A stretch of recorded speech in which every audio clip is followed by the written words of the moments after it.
नमस्कार दोस्तों, आशा करता हूँ आप सब बहुत अच्छे होंगे। स्ट्रेट ज़ीरो में आपका बहुत बहुत स्वागत है। दोस्तों, इस वीडियो में हम डिस्कस करेंगे ग्लोबल टेररिज्म इंडेक्स 2020 के बारे में।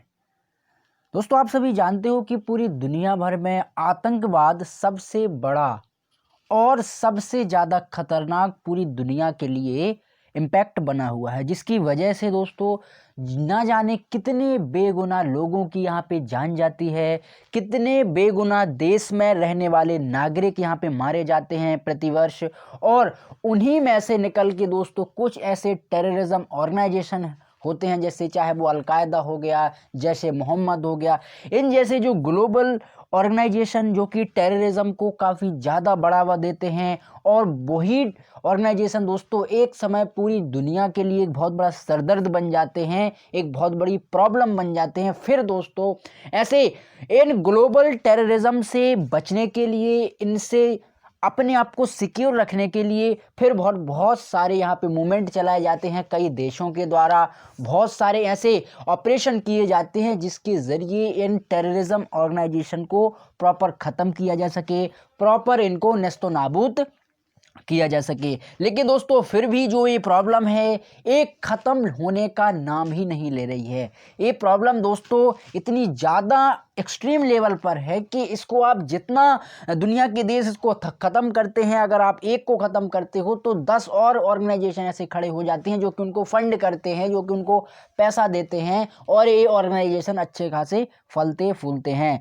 लेकिन दोस्तों इस पर भी कंट्रोल यहाँ पे लगा है। और 2001 के बाद यानी 2001 के बाद दुनिया ने एक्चुअल में समझा कि भैया आतंकवाद होता क्या चीज़ है। इससे पहले दोस्तों भारत, अफगानिस्तान, पाकिस्तान और भी जो अफ्रीकन कंट्रीज़ है वो यहाँ पे टेररिज्म से बहुत ज़्यादा यहाँ पे इम्पेक्टेड थे, बहुत ज़्यादा इसका जो दुख दर्द है वो यहाँ पे झेल रहे थे। भारत ने कई बार विश्व लेवल पे जाके अपनी पटल पर बात रखी और कहा कि भैया इस अंतर्राष्ट्रीय जो आतंकवाद है इसको प्रॉपर मान लिया जाए और इसको हम सभी देश मिलकर के इस आतंकवाद से लड़ते हैं और पूरी दुनिया में एक शांति कायम करते हैं, एक पीस की स्थापना करते हैं।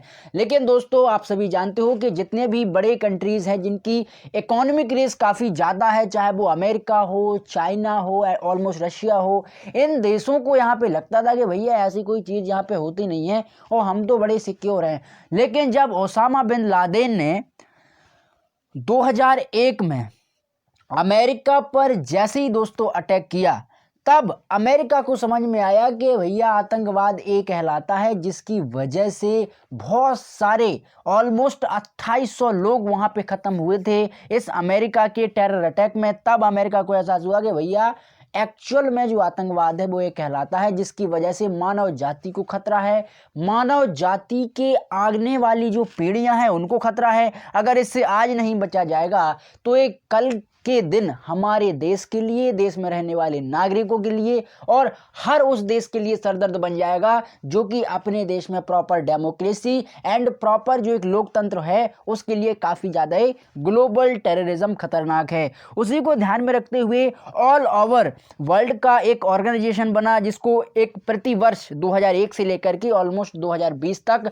प्रतिवर्ष एक इंडेक्स जनरेट करता है, एक सूचकांक जनरेट करता है, जिसमें एक लिस्ट बनाई जाती है कि कौन सा देश कितने लेवल पर एक टेररिज्म से अफेक्टेड है और कितने लेवल तक उस देश में आतंकवाद यहाँ पे फैला हुआ होता है। इसी पर बेसिस में रखते हुए दोस्तों 2020 का जो इंडेक्स निकला है उसमें भारत की जो रैंकिंग है दोस्तों, इस थोड़ा सा सोचने वाली बात है कि भारत उसमें 8वें स्थान पर है। टॉप 10 कंट्रियों की यहाँ पे गणना हुई है जिसमें भारत 8वें स्थान पर है और पहली रैंक पर है अफगानिस्तान। दोस्तों आप सभी जानते हो कि दुनिया भर में अगर किसी भी देश का कोई भी आतंकवादी सरगना अगर कहीं पर फलता फूलता है, कहीं पर प्रॉपर स्टेबल रहा है, तो वो है अफगानिस्तान।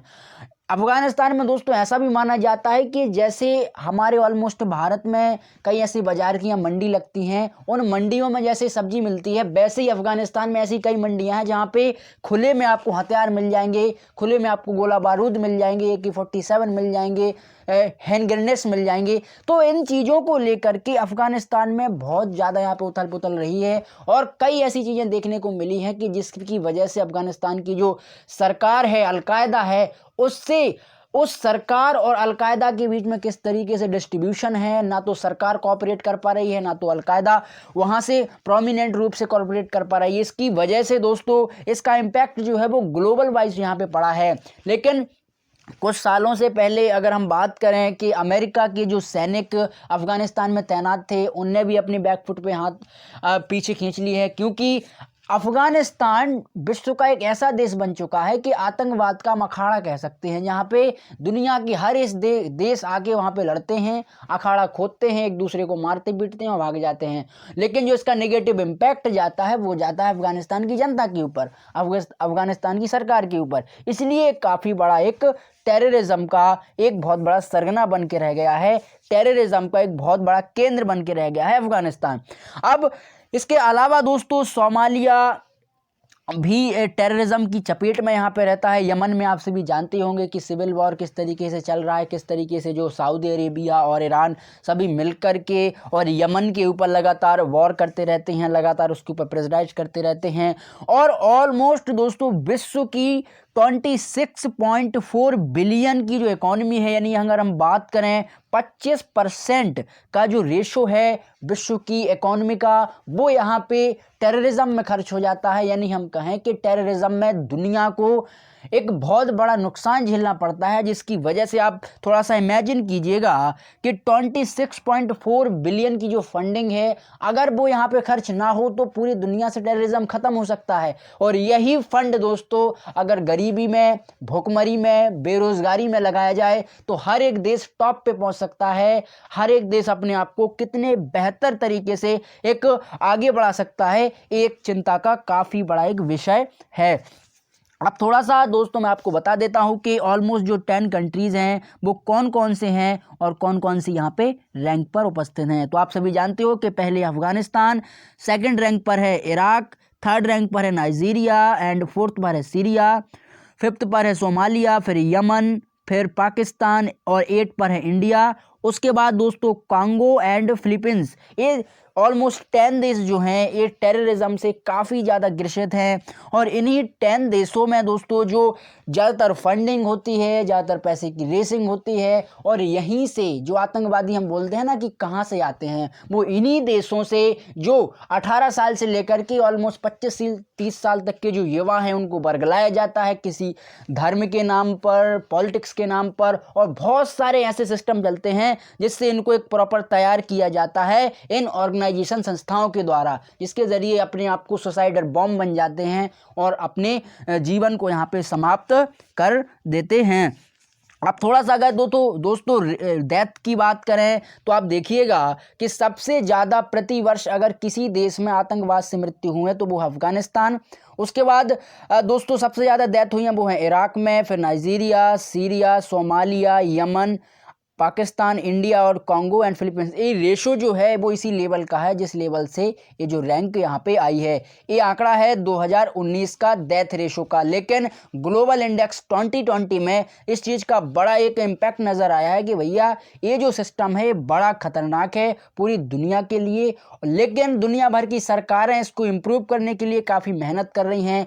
दुनिया भर की जो सिक्योरिटी रीजन्स हैं वो भी यहाँ पे काफ़ी ज़्यादा एक्टिव हों, चाहे वो इजराइल की मोसाद हो, भारत की रॉ हो, पाकिस्तान की ISI हो। ऐसा नहीं है दोस्तों कि पाकिस्तान में केवल और केवल टेररिज्म पलता हो, पाकिस्तान में भी बहुत सारी चीज़ें ऐसी अच्छी भी होती हैं। लेकिन हम ये कह सकते हैं कि टेररिज्म को जो देश बढ़ावा देता है उनमें एक अपना पड़ोसी मुल्क पाकिस्तान भी है। लेकिन दोस्तों भारत भी इसका काफ़ी ज़्यादा खामियाजा भुगत रहा है, क्योंकि भारत और पाकिस्तान की चूँकि बॉर्डर एक साथ है, तो अगर ऐसा माना जाता है कि पड़ोसी में धमाका होगा तो गूंज तो दूसरे पड़ोसी के यहाँ पर भी होगी। तो इस तरीके का जो इम्पैक्ट है वो यहाँ पे नज़र आता है इन ऑल ओवर इंडिया में।